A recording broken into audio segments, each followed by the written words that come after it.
सोने चांदी के दाम में आज भारी गिरावट दर्ज की गई है। India Boolean and jewellers association के अनुसार 10 ग्राम सोने की कीमत 3,034 रुपये घटकर 1,18,043 रुपये आ गई है। इससे पहले इसके दाम 1,21,077 रुपये प्रति 10 ग्राम थे। वहीं चांदी 3,135 रुपये गिरकर 1,41,896 प्रति किलोग्राम हो गई है। कल इसकी कीमत 1,45,031 रुपये प्रति किलोग्राम थी।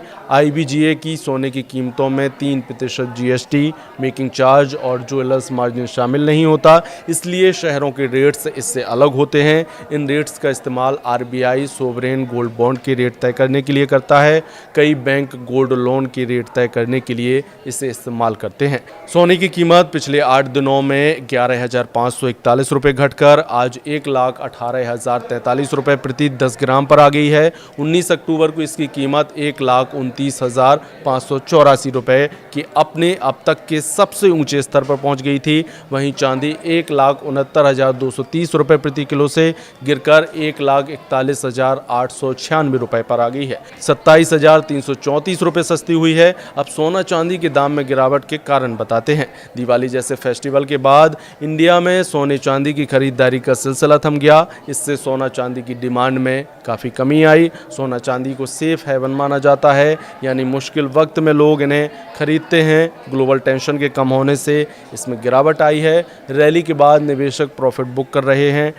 टेक्निकल इंडिकेटर्स जैसे रिलेटिव स्ट्रेंथ इंडेक्स दिखा रहे थे कि कीमतें ओवरबॉट जोन में पहुंच चुकी थीं, इसलिए ट्रेड फॉलोअर्स और डीलर्स ने बिकवाली शुरू कर दी है। लेकिन सवाल तो ये है कि क्या अभी सोने के दाम और गिरेंगे या नहीं। कई एक्सपर्ट दावा कर रहे हैं कि आने वाले समय में सोने और चांदी के दाम और गिरेंगे। इस साल अब तक सोने की कीमत 41,881 रुपये बढ़ी है।